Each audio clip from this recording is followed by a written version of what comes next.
This is Andrew Brooks with Contextual, and I'm sitting down with Scott Vlaminck, who has been a longtime friend of mine. We've founded some companies together, and Scott's been building some interesting stuff now. So I wanted to get on and talk with him about what he's up. But before we, what he's up to, but before we jump into that, Scott, why don't we bring the audience, who I know wants to hear this, up to speed on what you've been doing over the last couple of years. Last time I knew, you had sold your company one tap away to CSC ServiceWorks in, I think, 2022 or so. Why don't you share a little bit about what that company was, what you were trying to do, why it was a good fit to sell, and then we can take it from there. Yeah, One Tap Away was an amenity platform. We were bringing high value amenities to people who lived in multifamily housing, what normal people would call apartments. And we installed lockers for delivery services, but we also provided other amenities for residents as well.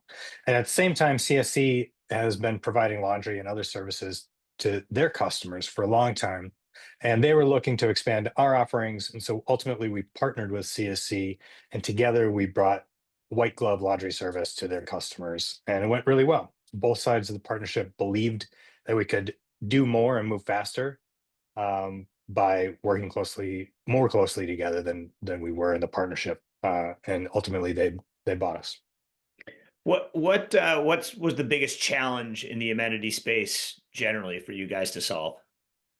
I mean, the first and biggest challenge was that we started the company One Tap Away right before COVID, and that seems like a really good time to bring amenities to residents, but nobody quite knew what was going to happen in the multifamily housing space. And so you had residents unsure what COVID was going to mean for them and their livelihood. And that meant that they weren't sure if they'd be continuing to rent. If they're younger and earlier in their career, maybe it made sense to move back home. And at the same time, then owners and managers of those properties were frightened, honestly, about Right. spending any money, to bring amenities that might benefit their residents. So that Right. was the first challenge we had, is just convincing people that that this was going to be a benefit for the residents and the managers and the owners of these properties. So obviously, we have a common history with Smart Things and Internet of Things company. Talk to me about the overlap of amenities and connected technologies, Internet of Things. Where did that meet up for you? Yeah, the first thing we did was build lockers and install them into apartment buildings, and that allowed residents to have more security with their packages as they're delivered, to cut down on package theft, but also gave us an opportunity to try other types of delivery services, not just Amazon, USPS, or DoorDash, other things too that maybe could sit in a locker for longer. We tried out um, things similar to delivery services from Target. Group a Target run for the entire building, Mhm. deliver your items to a package, or to a package locker. But then also, what lined up with CSC is we started looking at laundry services, both door-to-door service as well as using the locker system as well. Got it. All right. So And sorry, you asked then about how that aligns with Internet of Things. The locker was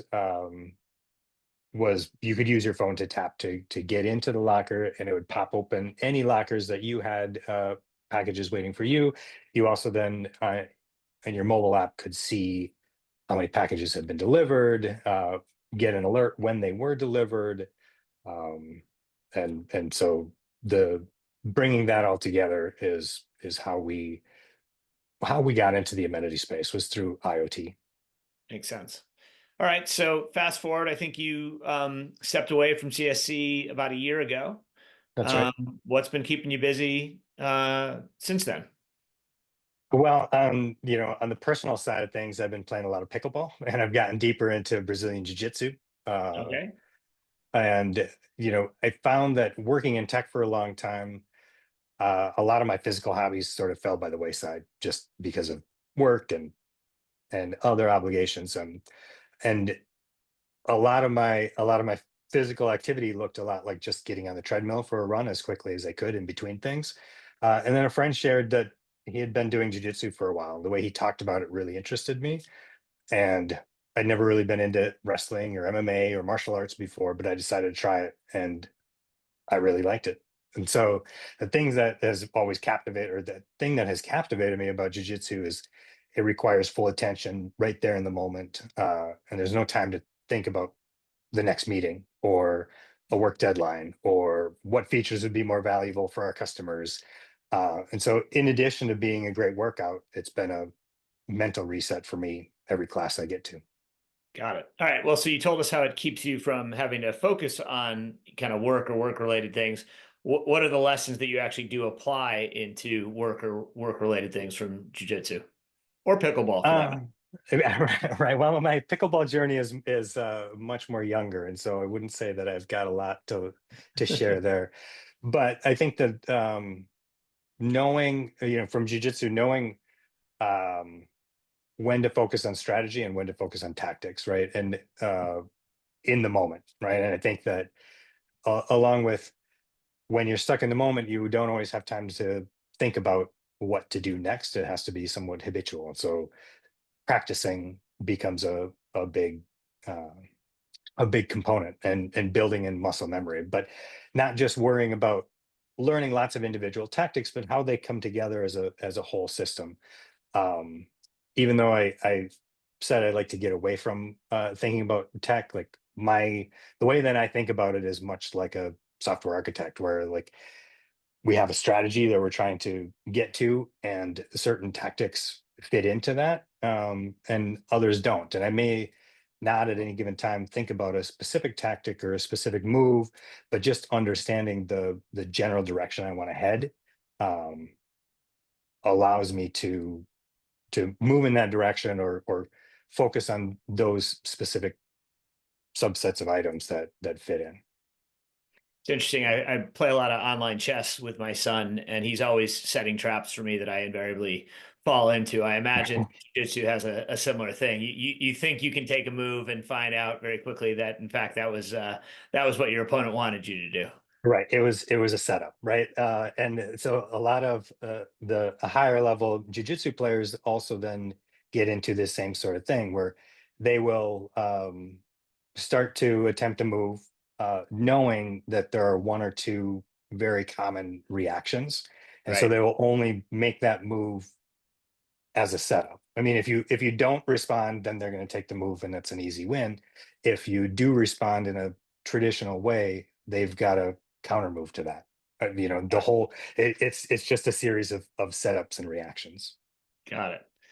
All right. So, you've been off for a year. You've been playing pickleball. You've been enjoying time, but I know you never you always have a project in the wings. What's keeping you busy on the technology side? What how are you keeping your skills up to date? Or are you not? Maybe I've misread you. Well, I did take some time off, especially in the summer.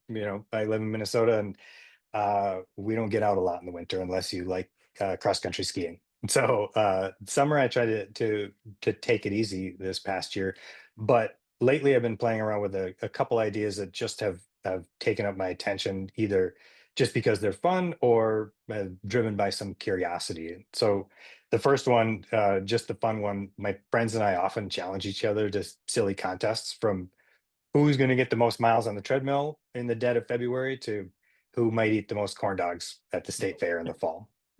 So I'm building a Is it social you? app. Are It's you the it's one who always eats me. the most? Yeah. Okay. It's always me. Yeah. So I decided just to scratch that itch. I'm building a social app that just lets friends create and track simple challenges like that. And it really came to mind as I was on a camping trip with one of my kids, and I was up late with one of the other fathers, and he and I were just talking about, like, are we going to get out of here on time? We're supposed to leave in the morning. How's the weather going to be? Are we going to make it? And it just turned into like a series of no, I think we're going to be at least 10 minutes late at this stage or this stage. Right. And um, but of course, by morning, we couldn't remember all of the various bets that we had made with each other. And so, You needed to track it. come to September, I decided to build something to track it. And so I'm brushing up on my iOS development skills and Yeah. using contextual for the back end. And the other app that I've been playing around with is, I mentioned pickleball and jujitsu. In both cases, there are things that I should be practicing, solo drills or whatever, when I'm Yeah. not at class for jujitsu or not at playing a game in pickleball. And so the other idea is basically a Duolingo for anything that just helps plan out practice sessions, track progress, suggest next steps based on what it is. Very cool. So you kind of hit on one of the reasons I wanted to reach out because I knew you were building some stuff on contextual. Before we jump into that, big hype right now is AI. I don't hear a lot of AI immediately in what you just described. So tell me, is that something you're paying attention to, or maybe I missed where you see these things headed? No, I mean, I don't know that I personally have a hot take on AI that's revolutionary for 2025. It's been useful to me. I use ChatGPT as a conversation partner when exploring new ideas, from app ideas to planning out short films, or ask questions about books to solidify what I thought I got out of the book. But in these apps, I mean, I think very specifically on the learning management app idea that I had. One of the problems that I've always had in using other apps is just setting up what I want to learn, right? What are the questions? If you think about it like a spaced repetition system that has note cards, I don't want to write all those out, right? I don't want to type them Right. up. Right. And that usually it's the content generation that becomes a problem. So the idea is to use AI to help through a conversation with the user build out those atomic items that you can study, or the atomic solo drills that you can practice. So it's not just a Yeah. knowledge, a path of building knowledge, but also how do you take that into the real world to take action.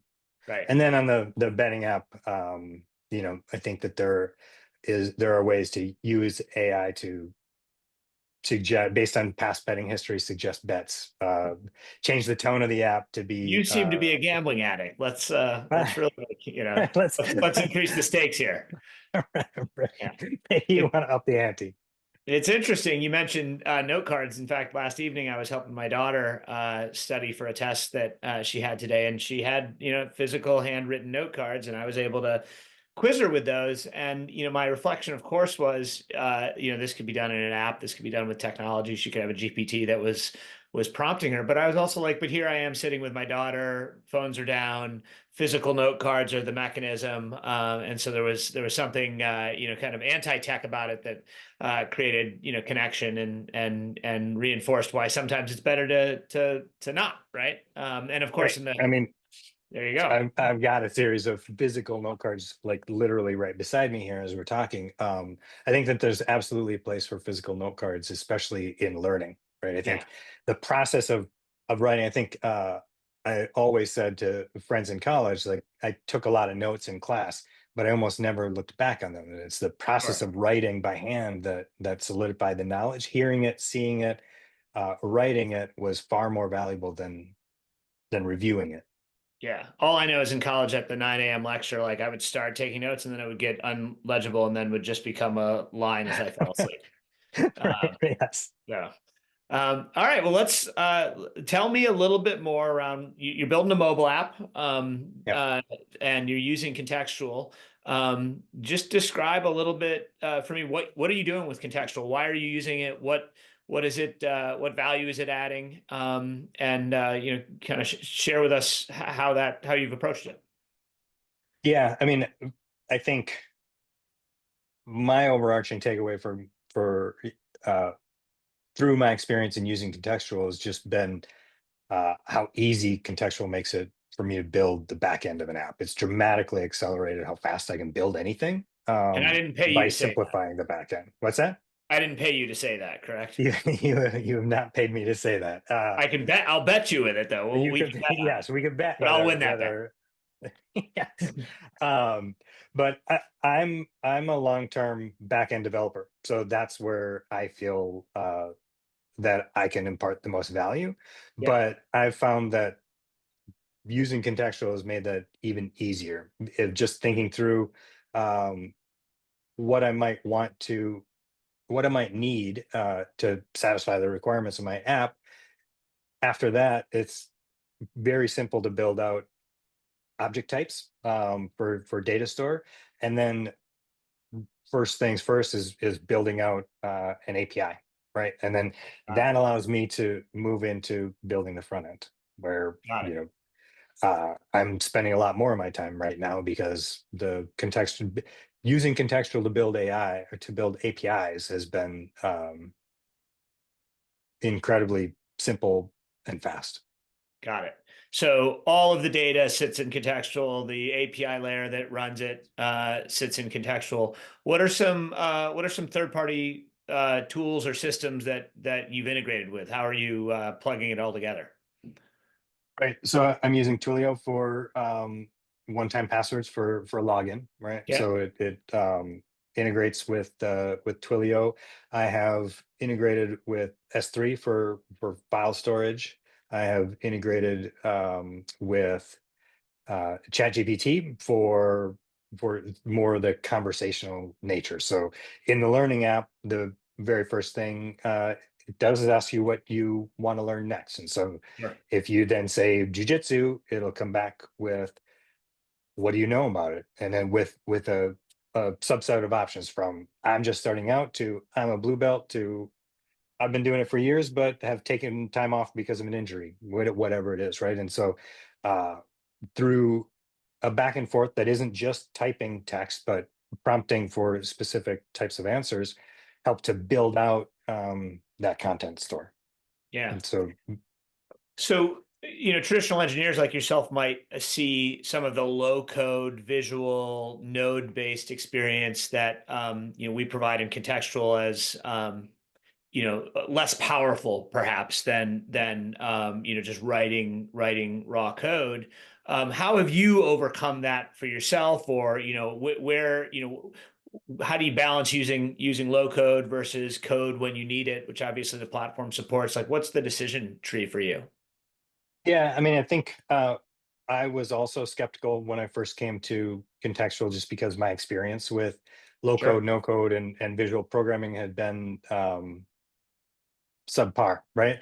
But I think the paradigm that contextually uses it makes a lot more sense. Just the node based uh, programming, and for you know, for all the old school geeks like myself, it's very much like Unix pipes, right? Where you can just build a pipeline of different steps that can be taken without losing the context along the way. And I think that that makes it far more powerful than other low code solutions that I've seen in the past. And I think that so then with that in mind, right, it's very easy taking a simple API example. If you want to get a specific item, there's a node for reading from the database, as you know, but then that makes it very simple. If you have something more complex, like you're placing a bet about who's going to eat more corn dogs, and you're placing your bet on that, uh, you need to retrieve the bet from the database, um, place the bet, but first check to see if there are enough chips available. And if not, return an error. If so, continue, decrement that, update the bet, right? And so now you have like not just a simple CRUD operation, but something that takes more steps. Um, and in the node-based flow within contextual, that's been very easy. And then it also reads like pseudocode, because you can name the Right. node like get the bet, check the funds, decrement the funds, place the bet, return the value. And so Right. it also reads very clearly. And then, like you said, where there aren't things for where you need to do something more complicated and there isn't a node for it, then there's a JavaScript code node where you can write arbitrary code. And that has been able to facilitate all of my needs. Got it. I want to point out one thing. We're going to extract the quote for all the old school geeks like myself. That's going to be the tagline of this conversation. So that I'm Right. gonna I'm telling the Zoom AI to remember that. And then one of the things that I use in contextual is Solution AI. That's our AI built within the platform. I'm not a JavaScript developer, but Solution AI is really good at taking an instruction for me. This is what I want this thing to do, and it will create the JavaScript and insert it directly into that node. And I think that's, one of the interesting things for less technical individuals. You can answer honestly, like, are you as a more technical individual? Do you find yourself using AI tools like Solution AI inside Contextual to help you write code, or are you still kind of just banging it out based on your brain? Um, I maybe I'm a slow learner. I just have my way about me, and so I tend to first go for I think I know how to do this. Ah, And but that's how I've taught myself. I taught myself to program in the same way. It's like I think I can figure this out, and sure. that's just kind of who I am. But I have started using Solution AI more um, with the learning app in that Ah, because I've been interested in seeing it work. And so I've been playing around with it a little bit more, honestly, just in the last week. So I don't have a lot to say about it yet, but I've been pretty impressed with what I have seen. yeah. I mean, obviously, the name contextual has a lot to say about what we're trying to do. The context of what you're building really matters for our solution AI to Mhm. be helpful and thoughtful and understand, your data structure and the connections you have. Um, so let's just to kind of last question: when's one of these apps going to launch? When are we going to see a Scott Vlaminck original in the App Store here? Right. Well, I just got approved by the App Store, and so I think All maybe right. as early as tomorrow, Oh, we might be able to launch Want to Bet. So you can. you So want to? Are anybody we out there, placing? Are we placing a bet on that right we now? we should place a bet right now on whether we launch Want to Bet tomorrow or not. Awesome. All right. Well, Scott, thanks for taking a little bit of time out of your calendar, sharing what you've been up to, sharing how you're using contextual, and we'll all be on the lookout for Wanna Bet when it hits the App Store. Sounds great. Thanks. All right. Thanks, Scott. Bye.